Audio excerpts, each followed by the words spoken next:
Dokezo ambapo vijana wanaendelea kushauriwa kuchukua vitambulisho na kujiandikisha kuwa wapigaji kura ili wapate huduma za serikali na sauti kwenye masuala ya kitaifa. Na maandalizi na kwa taarifa hiyo kwa hivi sasa tuweze kumpisha James Latano kumradhi ili atueleze mengi akiwa katika kaunti ya Homa Bay. Kulingana na takwimu iliyotolewa na idara ya usajili wa vitambulisho katika kaunti ya Homa Bay, idadi kubwa hasa vijana kutoka maeneo ya mashinani hawajasajiliwa kupata stakabadhi hii muhimu. Hapa katika kituo cha kibiashara ya Kadongo, eneo bunge la Kabondo Kasipul, shughuli ya kuhamasisha vijana kujiandikisha kupata vitambulisho imeshika kasi. Documents. There are things you cannot do when you do not have a national ID. There are transactions that one cannot make when you do not have a national identification card. So that is why we saw it is important for us to just come and talk to our people.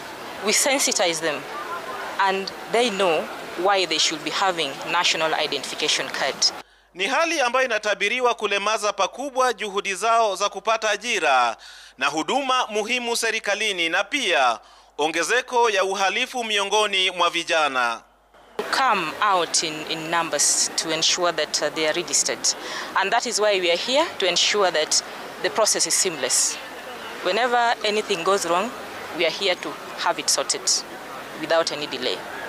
And it's a process that we are going to continue.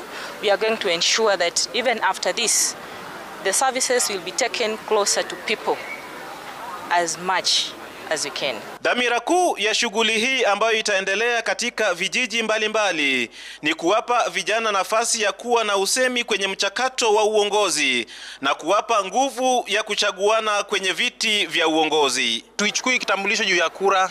Tunachukua kitambulisho ili kesho vijana wetu, mama wetu wapate kupata usaidizi kutoka hata kwa kani benki kuchukua loan.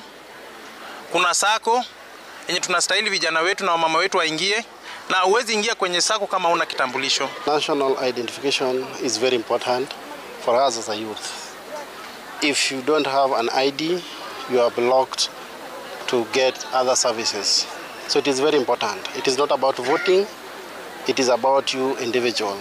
Imekuwa ada kwa vijana kutumiwa kama chombo cha kuendeleza uhalifu, vurugu na kusababisha fujo kwenye ulingo wa siasa. Hata hivyo, huenda hatua hii ikabadilisha taswira hii na kuwapa vijana nguvu ya kutua nyadhifa mbalimbali za uongozi. James Latano, runinga ya Citizen kutoka kaunti ya Homa Bay. Naam, tuelekee pwani ambapo wafanyabiashara wadogo katika